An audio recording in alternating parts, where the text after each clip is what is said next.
welcome back to Never Bored with George. I'm your host, George, and my co-host here, Jason. And today we'll be continuing our series, Never Bored with MMA, as we cover UFC 271's main event for the middleweight title, Israel Adesanya versus Robert Whittaker 2.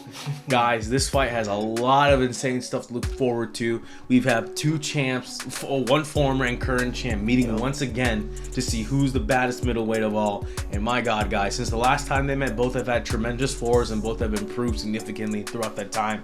But guys, the question is, who's going to be the better middleweight on UFC 271? We're not sure, guys, but you know what? Here is our prediction for that fight. Jason, go first, brother. Give me your thoughts and predictions, man. Okay, man. Well, let's just start off with the underdog here, which is Robert Whittaker, right? So he fought back in 2019. He fought Adesanya. You know, a lot of people expected a different kind of fight. Yeah. People expected, you know, all kinds of things, but you know, Adesanya did what he had to do, knocked him out, got the knockout finish, and was done. That fight was over. Yeah, he knocked him out twice. Yeah, he did. The round before and then the round he won. Yep. So, like, after all that, we're like, oh, man, I don't know what's Whittaker going to do next. Like, how's he going to come back and fight again for the title? Right after that fight, he fought Darren Till. Yep. He showed amazing dominance in that fight. It was a decision win, but he was dominant throughout the whole fight. He did everything he needed to do to win that fight. And, you know, even though I guess Darren Till was a welterweight and all that, like, he went up to middleweight and was fighting and all this, but even with all that, Robert Whittaker did what he had to do. And then after that, he fought Jared Cannonier, another top level opponent that was supposed to be one of the people that what's his name, that Adesanya wanted to fight. Yeah, the Adesanya called him the dark horse of this division. I was like, okay, bet, I want Jared to win this so we can see a fight against Adesanya. But Robert Whittaker, the Reaper, man, he's a different animal sometimes. Not sometimes, all the time. He showed exactly what he needed to do. And one thing I love about his style of fighting is there's just one combination he always throws, right? Yeah. Just to watch him throw a 1-2 and then the kick to the head is the most like beautiful technique I've ever seen. I'm like, dude, I wish my legs could go that high to kick someone in the face. Next, he fought Gastelum, which is another top contender. Yeah. Kept Gastelum on the ground, was nice ground and pound, just another decision win. Yeah. And you know, right now he's back at the top. He just went up just like that. After fighting back in 2019, he's right back at the top again to fight Adesanya. And now we're looking at an amazing matchup. Now for Adesanya, just to see his movement, man, like his movement is like so fast. His kicks out of nowhere, right in the head, out of nowhere, you just see a kick coming. I guess he did get a loss recently against Jan. It's not a middleweight fight. So, exactly. Before that, he fought Paulo Costa. That was a huge rivalry that was supposed to... insane fight, bro. Yeah. Literally, there was so much talk about that fight. Like, Paulo Costa's the next... he might be the champion. You know? He has a lot of power. Everyone's scared of Paulo Costa. The dude walks around like he's a heavyweight. He's so big. And everyone was like, oh, dude, Paulo Costa's, you know, he's going to do what he has to do. Paulo Costa was talking a lot of crap during the press conference and all that. He threw like a white belt at him and all that. And I was like, dude, this guy's crazy. Oh, yeah. And then, you know, we get to the fight. There were some excuses about him being drunk or drinking wine before the night of. Either way, it didn't matter because Adesanya destroyed him, made him look like he didn't know how to fight. Literally pieced him together. He made Paulo Costa look like a joke, man, because like there was so much hype for him, and literally he pieced him together, knocked him down, got on his back, gave him a nice horsey ride, and said, "Peace out, homie." And then literally after that, he fought another top level, Marvin Vettori, who also just came from fighting some top level guys too. So with that fight, the talk was, Vettori, since Adesanya just lost against Jan, Vettori's gonna just take him down all the time. Yeah. Everyone's like, Vettori he's bigger, so he'll just keep him on the ground and would just win the fight like that. But that's not what happened. Adesanya had learned a lot from the Jan fight. He learned some more defense. Yeah. He was able to, come back from being taken down against Vettori, and he was on top. Adesanya was active enough, and he did everything he had to do. And now we're at the, the next fight for Adesanya, which is Robert Whittaker again. Jason, that was a great summary of the recent fights. Just some things I want to call out, like you were saying, bro. Like, because of the loss of Jan Blachowicz, everyone thought the blueprint for Israel Adesanya was the same for like Kevin Holland, just taking him down. But Israel Adesanya constantly improved, and Marvin Vettori isn't no joke as a wrestler. So like the fact that like he was able to improve systematically across just one fight to keep that wrestling defense on his side, like that's insane to see. Like, not to disrespect Robert Whittaker's wrestling, because he has that ground game up point, but you have to get your opponent and keep them on the ground for that to be implemented. Israel Adesanya knows that to keep his advantage of striking, he has to dissuade anyone from trying to take him on the ground, to keep that wrestling defense, that BJJ defense, super sharp where it needs to be. For Robert Whittaker, bro, like, insane to see like his level of improvement as well, because like coming back from a loss like that, only for him to keep winning at a very consistent pace as well.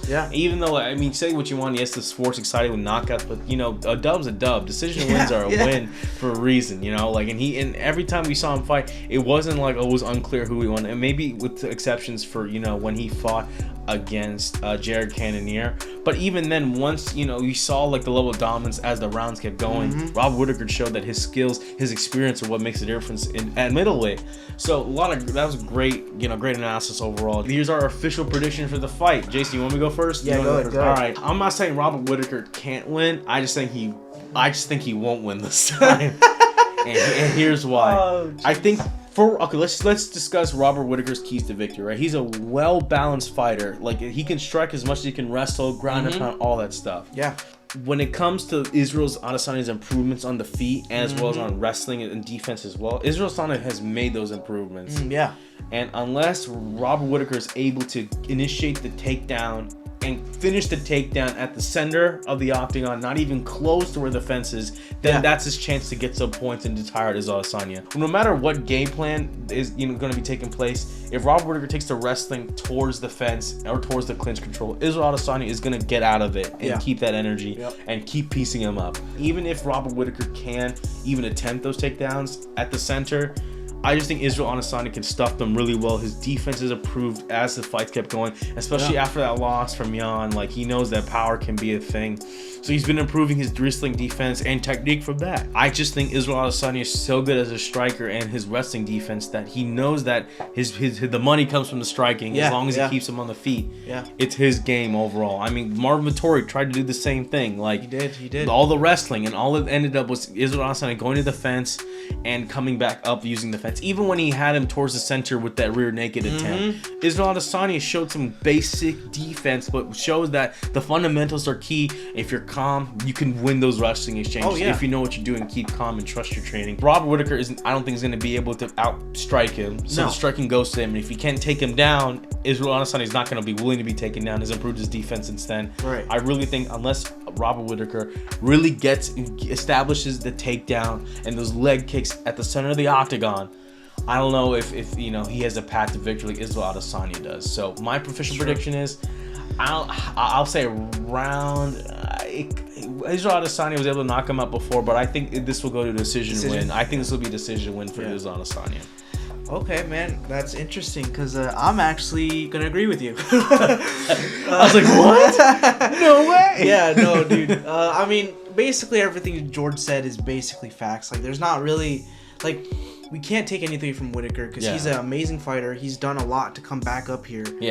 But like, Adesanya has improved so much, a lot from just his fights, and he's always learning. And I think he's a little bit younger than Whittaker. I mean, not that age matters. You're right. Can't be saying that. Oh my gosh. Yeah, after Glover. Exactly. Took the crown. Can't say that. But I meant to say, like, he's always improving. His game has, his game was never like that weak. Maybe his wrestling, but after that Vettori fight, we've already seen how much he's improved. Exactly. So like, if we're gonna say like, okay, key to victory for Whittaker, just to throw the scenario out there, I would say, try to get a takedown. Try to throw leg kicks. Weaken his legs. I mean, if you can land that amazing combination, try it, because like even in that first fight, he wasn't able. He threw that combination a few times. He wasn't able to get it because Adesanya had good movement, so he just missed it every time. But like, if you can try to land those that combination if you can. But mostly, try to wrestle him. Don't take him to the fence if you can. Right. Keep him in the middle, and if you can take him down in the middle of the cage, you'll have a chance. But mostly this fight is going to be probably dominant on the feet. Yeah. And Adesanya, we know how much of an amazing kickboxer he is. Yeah. So honestly, it's like it's so hard to really like. Even though this fight is so interesting, it's like, man, like Adesanya's just so dominant. It's like, how can you really like pick against him, right? So, exactly. But yeah, with that being said, like, yeah, I think Adesanya's gonna win. And for like which round, I'm actually gonna pick a round this time because because like if he's able to do it in the first fight, why can't he not do it in the second fight, right? That's a good logic. It's like, good logic. I'm gonna go fourth round. I'm gonna go TKO. Okay. Because Adesanya still has that same power, and if Whittaker fell twice, like, right, most likely it can happen again. So right. I'm gonna go fourth round. All right, we got our decisions locked in. Fifth round decision on Adesanya. Fourth round TKO. Fourth round TKO, baby. Guys, as you heard, a lot of different opinions going on, but we both came to the same conclusion. We think Adesanya's gonna win, but you never know. Yeah. Maybe he'll win by flying armbar. Maybe Robert Whittaker will throw a spinning elbow with the new combination after, bro. Imagine like 1, 2 leg kick and then boom, spins with the elbow, John Jones style. True. You never know. That's why we love MMA and UFC, because these fights can be ever so unpredictable. Each time you go into it, no matter what numbers you throw at it, there's always room for the underdog to win or something spectacular, crazy to happen. From the first round to the end of the final round, the fifth round, the championship rounds, no matter what, any moment can be the moment where one woman changes their life in one instant of a second. Guys, this is why we love MMA and UFC so much, just because of the epicness and craziness that can potentially happen. Thank you guys for watching our official prediction for UFC 271, Robert Whittaker versus Adesanya 2. Guys, if you like this prediction, give the video a like, subscribe for more content. We got plenty more MMA, anime content on the way, so stay tuned for that, guys. Once again, subscribe if you want more. Like the video if you liked our prediction. Thank you guys for watching our prediction.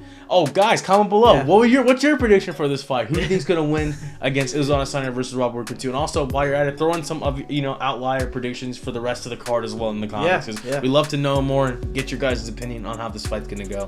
So, guys, thank you guys for watching. I'm your host, George, and my co-host here, Jason. You all have a good one. Peace.